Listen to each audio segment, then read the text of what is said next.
Hi Ismi Prince. എല്ലാവർക്കും black table YouTube ചാനലിൻ്റെ പുതിയ വീഡിയോയിലേക്ക് സ്വാഗതം. എന്തുണ്ട് വിശേഷങ്ങൾ? എല്ലാവർക്കും സുഖമല്ലേ? എല്ലാവരും ഹാപ്പിയല്ലേ? ഹാപ്പി ആയിട്ടിരിക്കുക. Anything up live vast go on always പോസിറ്റീവായി.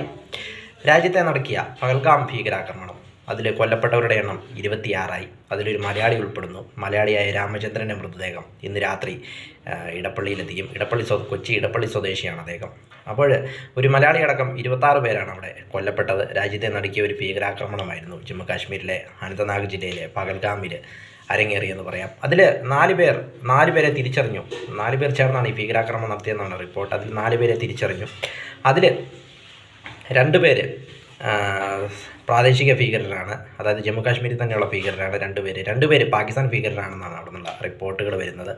അതോടൊപ്പം ഇത് ആസൂത്രണം ചെയ്തതിൽ ലഷ്കർ ഇ തൈബ സൈഫൂരി കസേരിയാണിത്. ലഷ്കർ ഇ തൈബയുടെ സൈഫൂരി കസേരിയാണിത് ആസൂത്രണം ചെയ്തതെന്നാണ് അവിടെ നിന്നുള്ള റിപ്പോർട്ടുകൾ വരുന്നത്, ലഷ്കർ ഇ തൈബയുടെ. ഏതായാലും ഇന്ത്യ കടുത്ത നടപടിയിലേക്കാണ് ഇപ്പോൾ പോയിക്കൊണ്ടിരിക്കുന്നത്. അതാണ് പാകിസ്ഥാനുമായിട്ടുള്ള നയതന്ത്ര ബന്ധങ്ങളെല്ലാം ഇന്ത്യ ഉടൻ തന്നെ നിർത്തുമെന്നാണ് അവിടെ നിന്നുള്ള റിപ്പോർട്ടുകൾ. അതോടൊപ്പം ഇസ്ലാമാബാദിലെ ഹൈക്കമ്മീഷൻ ആസ്ഥാനം ഇന്ത്യ നിർത്തിയേക്കുമെന്നുള്ള റിപ്പോർട്ടുകളുമുണ്ട്. അതോടൊപ്പം സിന്ധു നദി ജല കരാറും ഇന്ത്യ നിർത്തലാക്കുമെന്നും റിപ്പോർട്ടുകളുണ്ട്. അങ്ങനെ കടുത്ത തീരുമാനങ്ങളിലേക്കാണ് ഇന്ത്യ പോകുന്നത്. എന്നാൽ ഇപ്പോഴും പാകിസ്ഥാൻ പറയുന്നത് തങ്ങളല്ല ഇത് ചെയ്തത്, തങ്ങൾക്ക് ഇതുമായിട്ടൊരു ബന്ധവുമില്ല എന്ന രീതിയിലാണ് പാകിസ്ഥാൻ ഇപ്പോഴും പറഞ്ഞുകൊണ്ടിരിക്കുന്നതെന്ന് പറയാം. ഏതായാലും കടുത്ത തീരുമാനങ്ങളിലേക്കാണ് ഇന്ത്യ പോയിക്കൊണ്ടിരിക്കുന്നത്. പ്രധാനമന്ത്രി സൗദി അറേബ്യയിൽ തിരിച്ചു വന്ന് ഇന്ന് രാത്രി പ്രധാനമന്ത്രിയുടെ വീട്ടിൽ ഔദ്യോഗിക വസതിയിൽ പ്രത്യേക യോഗം ചേരും. കാശ്മീരിൻ്റെ ഇപ്പോഴത്തെ സാഹചര്യത്തെക്കുറിച്ചൊക്കെ വിലയിരുത്തുവാനായിട്ട് പ്രത്യേക യോഗം ചേരും. അതോടൊപ്പം അമിത്ഷാ ഭീകരർക്ക് മുന്നിൽ ഒരിക്കലും നമ്മൾ മുട്ടുമടക്കില്ല എന്നാണ് അമിത്ഷാ പറഞ്ഞത്. മരിച്ചവർക്ക് ആദരാഞ്ജലികൾ അർപ്പിച്ചുകൊണ്ടായിരുന്നു അമിത്ഷായുടെ വാക്കുകൾ. ഏതായാലും ലോകരാജ്യങ്ങളെല്ലാം ഇന്ത്യക്ക് സപ്പോർട്ടാണ്. റഷ്യ ആയിക്കോട്ടെ, ഇസ്രായേൽ ആയിക്കോട്ടെ, അമേരിക്ക ആയിക്കോട്ടെ, ലോകരാജ്യങ്ങളെല്ലാം ഇന്ത്യക്ക് സപ്പോർട്ടുമായിട്ട് ഇന്ത്യക്കൊപ്പമാണ് എന്നതും വളരെ ശ്രദ്ധേയമായ കാര്യമാണ്.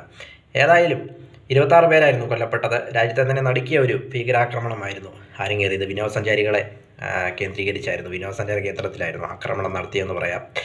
ഏതായാലും പഹൽഗാം ഇപ്പോൾ കനത്ത സൈനിക സുരക്ഷയിലാണ്.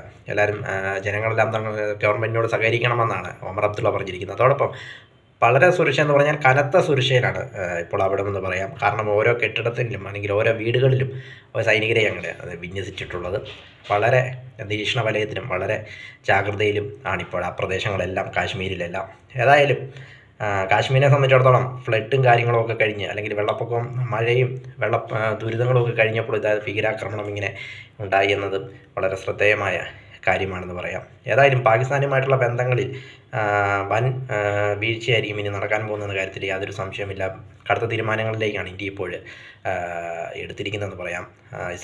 ഇസ്ലാമാബാദിലെ ഹൈക്കമ്മീഷൻ നിർത്തലാക്കുന്നു. അതോടൊപ്പം സിന്ധു നദി ജല കരാർ നിർത്തലാക്കുന്നു. അതോടൊപ്പം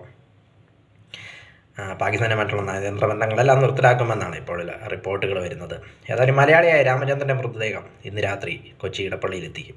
വീഡിയോ ഇഷ്ടപ്പെട്ടാൽ ലൈക്ക് ചെയ്യുക, ഷെയർ ചെയ്യുക, കമന്റ് ചെയ്യുക, സബ്സ്ക്രൈബ് ചെയ്യുക. വീണ്ടും പുതിയ വീഡിയോയിൽ കാണാം. അതുവരയ്ക്കും ടേക്ക് കെയർ, ബൈ.